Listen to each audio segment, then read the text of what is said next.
Hi hello friends, welcome back to my channel Arundhati ಕಲ್ಯಾಣ ಭಾಗ 9. ತುಂಬ ಜನ ನಮ್ಮ ವೀಡಿಯೋನ ನೋಡ್ತಾ ಇದ್ದೀರಾ, ಬಟ್ ಸಬ್ಸ್ಕ್ರೈಬ್ ಮಾಡ್ಕೊಂಡು ನೋಡ್ತಾ ಇಲ್ಲ. ದಯವಿಟ್ಟು ಸಬ್ಸ್ಕ್ರೈಬ್ ಮಾಡ್ಕೊಂಡು ವೀಡಿಯೋನ ನೋಡಿ ಅಂತ ಕೇಳ್ಕೊತಾ ಇದ್ದೀನಿ. ಅಜಯ್ ಆರುನ ಮಲಗಿಸಿ ವಾರ್ಡ್ರೋಬ್ನಲ್ಲಿ ಇರುವ ಕಂಬಳಿ ತೆಗೆದುಕೊಂಡು ಅರ್ಜುನ್ ಹತ್ತಿರ, ಬ್ರದರ್ ಇದನ್ನು ನಮ್ಮ ತಂದೆಗೆ ಕೊಡ್ತೀನಿ, ಬನ್ನಿ ನೀವು ಸ್ವಲ್ಪ ರೆಸ್ಟ್ ಮಾಡಿ ಎಂದು ಅಲ್ಲಿಂದ ಇಬ್ಬರು ಸೇರಿ ತಂದೆ ಹತ್ತಿರ ಸಾಗಿ ಕಂಬಳಿ ಕೊಟ್ಟಾಗ, ಅಜಯ್ ನಿಮ್ಮ ಅತ್ತೆ ಬರ್ತಿದ್ದಾರೆ, ಅವರನ್ನು ಹೋಗಿ ರಿಸೀವ್ ಮಾಡಿಕೊಂಡು ಬಾ. ಅವರಿಗೆ ಯಾಕೆ ಹೇಳಿದ್ದು ಇಲ್ಲಿ ಬರೋದಕ್ಕೆ? ಅವರು ಇಲ್ಲಿ ಬಂದರೆ ಬರೀ ರಾದ್ಧಾಂತ ಸೃಷ್ಟಿ ಮಾಡೋಕಾ? ಆಗ ಅಜಯ್ ತಾಯಿ, ಹಾಗೆಲ್ಲ ಅನ್ನಬಾರ್ದು ಕಂದ, ಎಲ್ಲ ಬಂಧುಗಳು ಸೇರಿದಾಗಲೇ ಅಲ್ವಾ ಮದುವೆ. ಹೌದು, ಆದರೆ ಇಂಥವರ ಅವಶ್ಯಕತೆ ಇಲ್ಲ ಎಂದು ಬೇಸರದಿಂದ, ನಾ ಹೋಗಿ ಕರ್ಕೊಂಡು ಬರ್ತೇನೆ. ಬ್ರದರ್ ಬನ್ನಿ, ನೀವು ಮಲಗಿ ಬನ್ನಿ ಎಂದು ತನ್ನ ರೂಮಿಗೆ ಕರೆದೊಯ್ಯುವನು. ಆಗ ಅರ್ಜುನ್, ಅಜಯ್ ನಾ ಹೋಗಿ ನಿಮ್ಮ ಅತ್ತೆಯನ್ನು ಕರ್ಕೊಂಡು ಬರ್ತೀನಿ, ನೀವು ಮನೆಯಲ್ಲೇ ಇರಿ. ಬೇಡ, ಇವರು ಸ್ವಲ್ಪ ಒಂಥರ ಜನ, ಅದನ್ನೇ ಇಟ್ಕೊಂಡು ನಮ್ಮ ತಂದೆ ತಾಯಿಗೆ ಮಾತಾಡ್ತಾರೆ, ನೀವು ರೆಸ್ಟ್ ಮಾಡಿ. ಅಲ್ಲ, ಅದು ಇಬ್ಬರು ಸೇರಿ ಹೋಗೋಣ ಬನ್ನಿ. ಇಲ್ಲ ಬ್ರದರ್, ಅವರು 5 ಜನ ಇದ್ದಾರೆ ಅದಕ್ಕೆ. ಹೌದಾ, ಓಕೆ ಸರಿ, ಏನೇ ಇದ್ದರೂ ಫೋನ್ ಮಾಡಿ ಎಂದು ಹೇಳಿ ಮಲಗುವನು ಅರ್ಜುನ್. ಅತ್ತ ಅಜಯ್ ಅವಳ ಅತ್ತೆ ಸುಕನ್ಯಾ ಕರೆಯಲು ತೆರಳುವನು.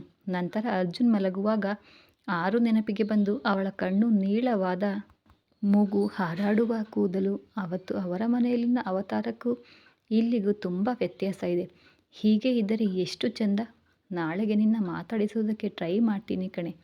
ಏನೇ ನಿನ್ನ ಕತೆ, ಎಷ್ಟು ಚೆನ್ನಾಗಿದ್ದೀಯ, ಆದರೆ ಯಾಕೆ ಯಾವಾಗಲೂ ಕಣ್ಣೀರು? ಅಜಯ್ ನೋಡಿದರೆ ಅತ್ತಿಗೆ ಅಂತಾನೆ, ಅಂದರೆ ಯಾವ ರೀತಿ? ನನ್ನ ಎಂಥ ಹೆಲ್ಪ್ ಕೇಳಬಹುದು ಅವನು? ಅಣ್ಣನ ಹೆಂಡತಿ ಇರಬಹುದಾ, ಆದರೆ ಅಣ್ಣ ಎಲ್ಲಿ? ಮತ್ತೆ ಇವಳ ಮದುವೆಯಾಗಿದೆಯಾ? ತಾಳಿ ಕಾಲುಂಗುರ ಇಲ್ಲ, ಮತ್ತು ಗಂಗೆಯಷ್ಟೇ ಪವಿತ್ರ ನನ್ನ ಅತ್ತಿಗೆ ಅಂತಾನೆ.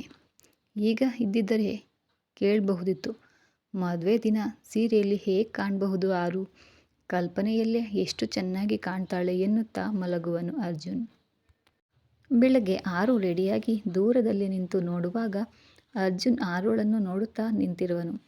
ಅಜಯ್ನನ್ನು ಮದುಮಗನನ್ನು ಮಾಡುವ ಸಲುವಾಗಿ ಅಜಯ್ ಬಿಳಿ ಬಟ್ಟೆ ಹಾಕಿಕೊಂಡು ತುಂಬ ಮುದ್ದಾಗಿ ಕಾಣುವಾಗ ಅರ್ಜುನ್ ಖುಷಿಯಿಂದ ಓಡಾಡುವಾಗ ಅಜಯ್ ಅವರ ತಂದೆ ತಾಯಿ ತುಂಬ ಖುಷಿ ಪಡುವರು.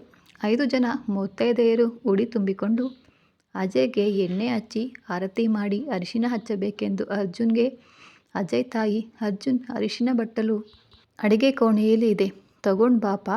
ಹಾಂ ಆಂಟಿ ಎಂದು ಅರಿಶಿನ ಬಟ್ಟಲು ತರುವಾಗ, ಸ್ನಾನಕ್ಕೆ ನೀರಿನ ವ್ಯವಸ್ಥೆ ಮಾಡಿದಾರ ನೋಡಬೇಕಿತ್ತು ಎನ್ನುತ್ತಾ ಅರ್ಜುನ್ ಅರಿಶಿನ ಬಟ್ಟಲನ್ನು ಆರು ಕೈಯಲ್ಲಿ ಕೊಟ್ಟು, ನೀವೇನ್ರಿ ದೂರ ನಿಂತು ಬರೀ ನೋಡ್ತಾ ಇದ್ದೀರಾ, ತಗೊಳ್ಳಿ ಇದನ್ನು ನಿಮ್ಮ ಅತ್ತೆ ಕೈಯಲ್ಲಿ ಕೊಡಿ, ನಾ ಬಿಸಿನೀರು ವ್ಯವಸ್ಥೆ ನೋಡ್ತೀನಿ ಎಂದು ಅವಳ ಕೈಯಲ್ಲಿ ಕೊಟ್ಟು ಹೋಗುವಾಗ, ಇದನ್ನು ನಾ ಹಿಡಿಬಾರ್ದು ರೀ, ತಗೊಳ್ಳಿ ಅನ್ನುವಷ್ಟರಲ್ಲಿ ಅಜಯ್ ಅತ್ತೆ ಸುಕನ್ಯಾ, ಅದನ್ನು ಯಾಕೆ ನಿನ್ನ ಕೈಯಲ್ಲಿ ಹಿಡ್ಕೊಂಡೆ? ಗೊತ್ತಿಲ್ವಾ ನೀನು ವಿಧವೆ ಅಂತ ಮರ್ತಿದೀಯಾ? ಏನು ಅರ್ಜುನ್, ಅವಳ ಕೈಯಲ್ಲಿ ಕೊಡಬಾರ್ದು, ಅಷ್ಟು ತಿಳಿಯಲ್ವಾ ನಿನಗೆ ಎನ್ನುತ್ತಾ ಆರು ಕೈಯಲ್ಲಿರುವ ಬಟ್ಟಲು ಕಸಿಯುವಾಗ ಅಜಯ್ ಕೋಪದಿಂದ ಅತ್ತೆ ಎಂದು ಜೋರಾಗಿ ಕೂಗಿದನು. ಅರ್ಜುನ್ ವಿಧವೆ ಅನ್ನೋ ಶಬ್ದಕ್ಕೆ ಗಾಬರಿಯಿಂದ ಸಿಡಿಲು ಬಡಿದಂತಾಗಿ ನಿಂತನು. ಆರು ಅಲ್ಲಿಂದ ರೂಮಿಗೆ ಅಳುತ್ತಾ ಓಡುವಳು. ಅಜಯ್ ತಂದೆ ಕೋಪದಿಂದ, ಸುಕನ್ಯಾ, ಅವಳಿಗೆ ಯಾಕೆ ನೋವು ಕೊಡೋದು, ಎಷ್ಟು ಸಲ ಹೇಳೋದು, ಯಾವಾಗಿದ್ರೂ ಹೀಗೆ ಮಾಡ್ತೀಯ ಎನ್ನುತ್ತಾ ಅಜಯ್ ತಂದೆ ತಾಯಿ ಹಾಗೂ ಅರ್ಜುನ್ ಆರು ರೂಮಿಗೆ ಸಾಗುವರು. ರೂಮಿನಲ್ಲಿ ಆರು ಅಳುತ್ತಾ ಕುಳಿತಿರುವಾಗ ಇವರೆಲ್ಲರನ್ನೂ ನೋಡಿ ಎದ್ದು ನಿಂತು, ಅತ್ತೆ ಮಾವ, ನಾ ಬೇಕು ಅಂತ ಅದನ್ನು ಹಿಡ್ದಿಲ್ಲ, ನಾ ಅವರಿಗೆ ಹೇಳಿದೆ, ಆದರೂ ಅವರು ನನ್ನ ಕೈಗೆ ಕೊಟ್ಟರು ಎಂದು ಅಳುತ್ತಾ ಹೇಳಿದಾಗ ಅಜಯ್ ಮಾತನಾಡಿ, ನೀವು ದುಃಖ ಪಡಬೇಡಿ ಅತ್ತಿಗೆ, ಪ್ಲೀಸ್. ಸಾರಿ, ನಾವೇ ಮತ್ತೆ ನಿಮಗೆ ದುಃಖ ಕೊಟ್ಟಂಗೆ ಆಯಿತು, ಅದಕ್ಕೆ ಹೇಳೋದು, ನಿಮಗೆ ಇನ್ನೊಂದು ಮದುವೆ. ಆಗ ಮದುವೆ ಎಂದ ತಕ್ಷಣ ಆರು ಕೈ ಮುಗಿದು, ಪ್ಲೀಸ್ ಅಜಯ್, ಅದನ್ನು ಮಾತ್ರ ಹೇಳಬೇಡ ಎನ್ನುತ್ತಾ ಅಳುವಳು. ಅತ್ತೆ ಹತ್ತಿರ ಸಾಗಿ ಅವರನ್ನು ತಬ್ಬಿಕೊಂಡು ಅಳಲು ಶುರು ಮಾಡಿದಳು. ನಂತರ ಅಜಯ್ ಅರ್ಜುನ್ ಮುಖ ನೋಡಿದಾಗ, ಸಾರಿ ಅಜಯ್, ಅದು ಏನಿವರು, ಏನು ಮಾತು ಇದು, ತಿಳಿತಾ ಇಲ್ಲ, ಆದರೆ ನನ್ನಿಂದ ಇವರ ಕಣ್ಣಲ್ಲಿ ನೀರು ಬರೋದು ನನಗೆ ಇಷ್ಟಪಡಲ್ಲ, ಯಾಕೋ ನನಗೆ ತುಂಬ ದುಃಖ ಆಗ್ತಿದೆ. ಸಾರಿ ಡಾಕ್ಟ್ರೇ, ನಿಮ್ಮ ದುಃಖಕ್ಕೆ ನಾನೇ ಕಾರಣ ಆಗಿಬಿಟ್ಟೆ, ಪ್ಲೀಸ್ ರೀ, ನಾನು ಕ್ಷಮಿಸಿಬಿಡಿ ಎನ್ನುವಾಗ ಅವನಿಗೆ ಕಣ್ಣೀರು ತುಂಬಿ ಬಂತು. ಅಜಯ್ ಬೆನ್ನು ತಟ್ಟಿ ನಾ ಬರ್ತೀನಿ ಎಂದು ಹೊರಡುವನು. ಅರ್ಜುನ್ ಅಜಯ್ ಹಿಂದೆ ಸಾಗಿ, ಪ್ಲೀಸ್ ಬ್ರದರ್ ನಿಲ್ಲಿ, ನಾನು ನಿಮ್ಮ ಜೊತೆ ಮಾತಾಡಬೇಕು, ಅವರ ಬಗ್ಗೆ ನಿಮಗೆ ಹೇಳಬೇಕು, ನಿಮ್ಮಿಂದ ಹೆಲ್ಪ್ ಬೇಕು, ನೀವು ಮಾಡ್ತೀರಾ ಅಂತ ಅಂದ್ಕೊಂಡಿದ್ದೀನಿ, ಪ್ಲೀಸ್ ಬ್ರದರ್ ಎನ್ನುವಾಗ ಅಜಯ್ ಕಣ್ಣಲ್ಲಿ ನೀರು ಕಂಡು, ಅರ್ಜುನ್ ಸರಿ ಹೇಳಿ, ಅವರು ಖುಷಿಯಾಗಿರ್ತಾರೆ ಅಂದರೆ ನಾ ಏನು ಮಾಡೋಕ್ಕೂ ರೆಡಿ, ಆದರೆ ಅವರ ದುಃಖ ನೋಡೋದಕ್ಕೆ ಆಗಲ್ಲ, ಮನಸ್ಸಿನಲ್ಲಿ ಅವಳು ವಿಧವೆ ಅನ್ನೋ ಶಬ್ದ ತುಂಬ ಡಿಸ್ಟರ್ಬ್ ಮಾಡಿದೆ.